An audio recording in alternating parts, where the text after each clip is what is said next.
I'd like to tell you about the strangest secret in the world. Not long ago, Albert Schweitzer, the great doctor and Nobel Prize winner, was being interviewed in London, and a reporter asked him, "Doctor, what's wrong with men today?" The great doctor was silent a moment, and then he said, "Men simply don't think." And it's about this that I want to talk with you. We live today in a golden age. This is an era that man has looked forward, dreamed of, and worked toward for thousands of years. But since it's here, we pretty well take it for granted. We in America are particularly fortunate to live in the richest land that ever existed on the face of the earth, a land of abundant opportunity for everyone. But do you know what happens? Let's take 100 men who start even at the age of 25. Do you have any idea what will happen to those men by the time they're 65? These 100 men who all start even at the age of 25 believe they're going to be successful. If you asked any one of these men if he wanted to be a success, he'd tell you that he did. And you'd notice that he was eager toward life, that there was a certain sparkle to his eye, an erectness to his carriage, and life seemed like a pretty interesting adventure to him. But by the time they're 65, 1 will be rich, 4 will be financially independent, 5 will still be working, 54 will be broke. Now think a moment. Out of the 100, only 5 make the grade. Why do so many fail? What has happened to the sparkle that was there when they were 25? What's become of the dreams, the hopes, the plans? And why is there such a large disparity between what these men intended to do and what they actually accomplished? When we say about 5% achieve success, we have to define success. And here's the definition. Success is the progressive realization of a worthy ideal. If a man is working toward a predetermined goal and knows where he's going, that man is a success. If he's not doing that, he's a failure. Success is the progressive realization of a worthy ideal. Rollo May, the distinguished psychiatrist, wrote a wonderful book called Man's Search for Himself. And in this book he says, "The opposite of courage in our society is not cowardice, it is conformity." And there you have the trouble today. It's conformity. People acting like everyone else, without knowing why, without knowing where they're going. Now think of it. In America right now, there are over 14 million people 65 years of age and over, and about 13 million of these 14 million are broke. They're dependent on someone else for life's necessities. Now, we learn to read by the time we're 7. We learn to make a living by the time we're 25. Usually, by that time, we're not only making a living, we're supporting a family. And yet, by the time we're 65, we haven't learned how to become financially independent in the richest land that has ever been known. Why? We conform. And the trouble is that we're acting like the wrong percentage group, the 95% who don't succeed. Now, why do these people conform? Well, they don't know, really. These people believe that their lives are shaped by circumstances, by things that happen to them, by exterior forces. They're outer-directed people. A survey was made one time that covered a lot of men, working men, and these men were asked this question: why do you work? Why do you get up in the morning? 19 out of 20 had no idea. If you ask them, they'll say, everyone goes to work in the morning. And that's the reason they do it, because everyone else is doing it.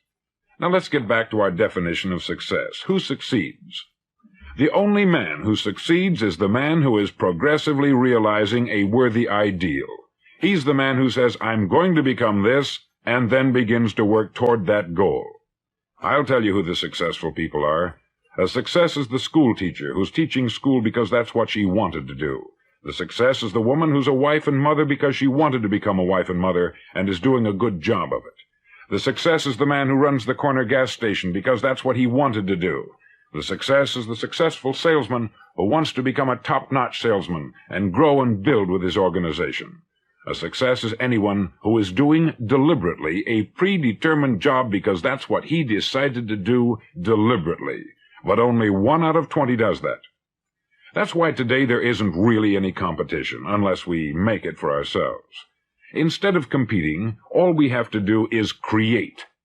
Now, for 20 years, I looked for the key which would determine what would happen to a human being. Was there a key I wanted to know which would make the future a promise that we could foretell to a large extent?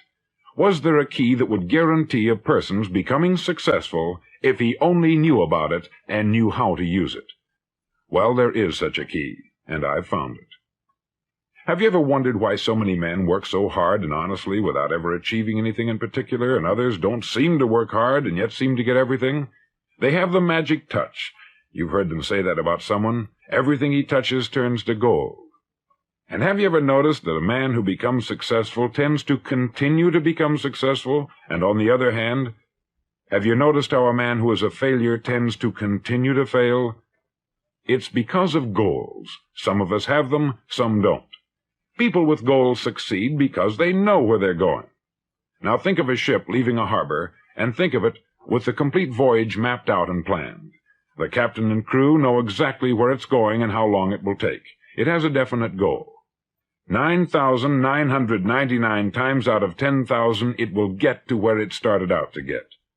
Now let's take another ship, just like the first, only let's not put a crew on it, or a captain at the helm. Let's give it no aiming point, no goal, no destination. We just start the engines and let it go.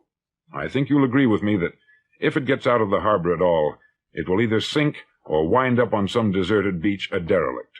It can't go any place because it has no destination and no guidance. It's the same with a human being.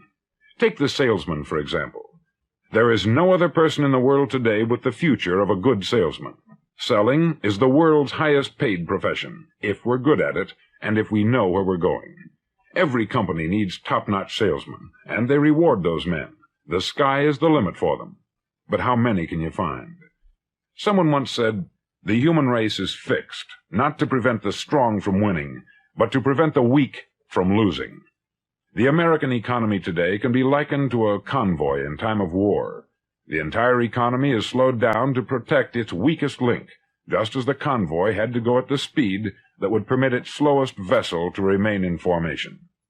That's why it's so easy to make a living today. It takes no particular brains or talent to make a living and support a family today, so we have a plateau of so-called security, if that's what a person's looking for. But we do have to decide how high above this plateau we want to aim for. Now let's get back to the strangest secret in the world, the story that I wanted to tell you today. Why do men with goals succeed in life, and men without them fail? Well, let me tell you something which, if you really understand it, will alter your life immediately. If you understand completely what I'm going to tell you from this moment on, your life will never be the same again. You'll suddenly find that good luck just seems to be attracted to you.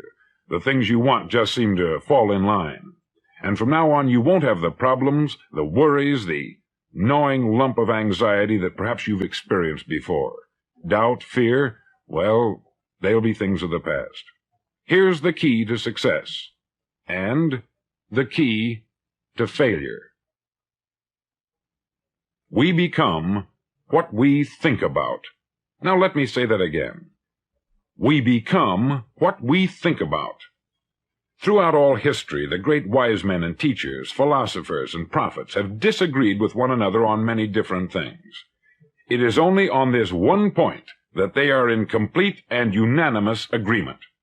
Listen to what Marcus Aurelius, the great Roman emperor, said. He said, "A man's life is what his thoughts make of it."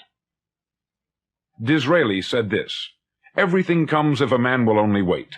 I have brought myself by long meditation to the conviction that a human being with a settled purpose must accomplish it, and that nothing can resist a will that will stake even existence for its fulfillment." Ralph Waldo Emerson said this, "A man is what he thinks about all day long." William James said, "The greatest discovery of my generation is that human beings can alter their lives by altering their attitudes of mind." And he also said, "We need only in cold blood act as if the thing in question were real, and it will become infallibly real by growing into such a connection with our life that it will become real. It will become so knit with habit and emotion that our interest in it will be those which characterize belief." He also said this, "If you only care enough for a result, you will almost certainly attain it. If you wish to be rich, you will be rich. If you wish to be learned, you will be learned. If you wish to be good, you will be good. Only you must then really wish these things, and wish them exclusively, and not wish at the same time 100 other incompatible things just as strongly. In the Bible you read, in Mark 9:23, "If thou canst believe, all things are possible to him that believeth." Dr. Norman Vincent Peale said this, "This is one of the greatest laws in the universe. Fervently do I wish I had discovered it as a very young man. It dawned upon me much later in life, and I've found it to be one of the greatest, if not my greatest discovery, outside of my relationship to God. And the great law, briefly and simply stated, is that if you think in negative terms, you'll get negative results. If you think in positive terms, you will achieve positive results. That is the simple fact, which is at the basis of an astonishing law of prosperity and success. In 3 words, believe and succeed." William Shakespeare put it this way, "Our doubts are traitors, and make us lose the good we oft might win, by fearing to attempt." George Bernard Shaw said, "People are always blaming their circumstances for what they are. I don't believe in circumstances. The people who get on in this world are the people who get up and look for the circumstances they want, and if they can't find them, make them." Well, it's pretty apparent, isn't it? And every person who discovered this for a while believed that he was the first one to work it out. We become what we think about. Now, it stands to reason that a person who's thinking about a concrete and worthwhile goal is going to reach it, because that's what he's thinking about. And we become what we think about. Conversely, the man who has no goal, who doesn't know where he's going, and whose thoughts must therefore be thoughts of confusion and anxiety and fear and worry, becomes what he thinks about. His life becomes one of frustration, fear, anxiety, and worry. And if he thinks about nothing, he becomes nothing. Now, how does it work? Why do we become what we think about? Well, I'll tell you how it works as far as we know.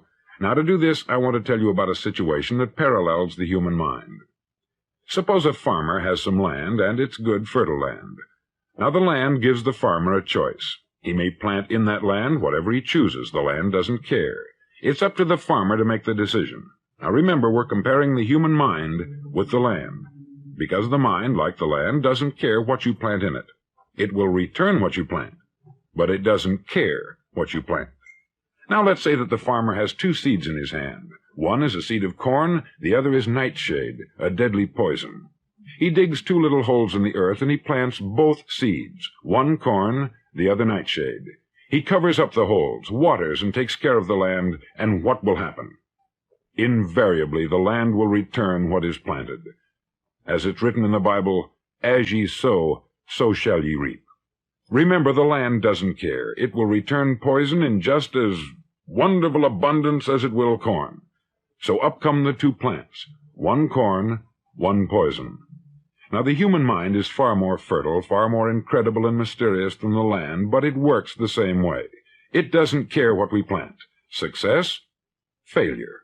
A concrete, worthwhile goal, or confusion, misunderstanding, fear, anxiety, and so on. But what we plant, it will return to us.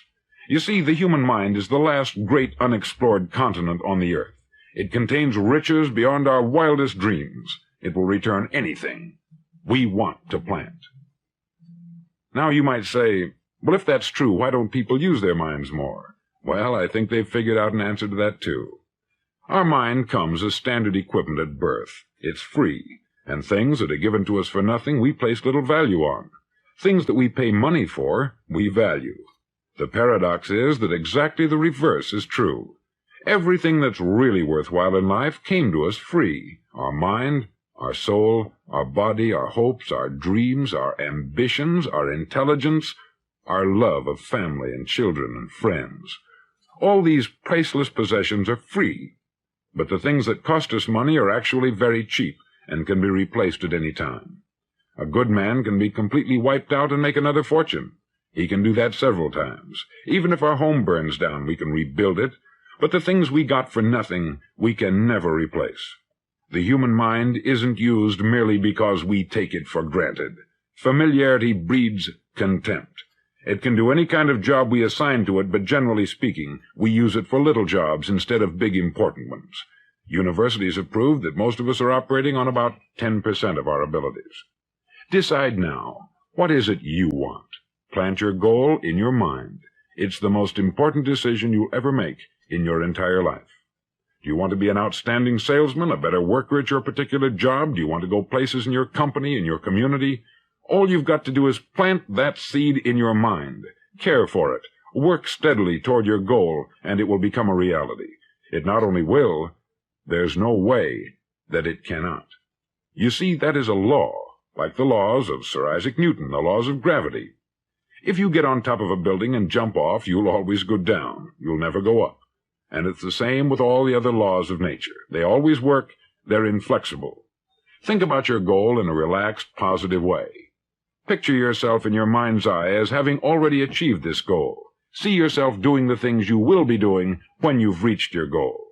Ours has been called the phenobarbital age, the age of ulcers and nervous breakdowns. At a time when medical research has raised us to a new plateau of good health and longevity, far too many of us worry ourselves into an early grave trying to cope with things in our own little personal ways, without learning a few great laws that will take care of everything for us. These things we bring on ourselves through our habitual way of thinking.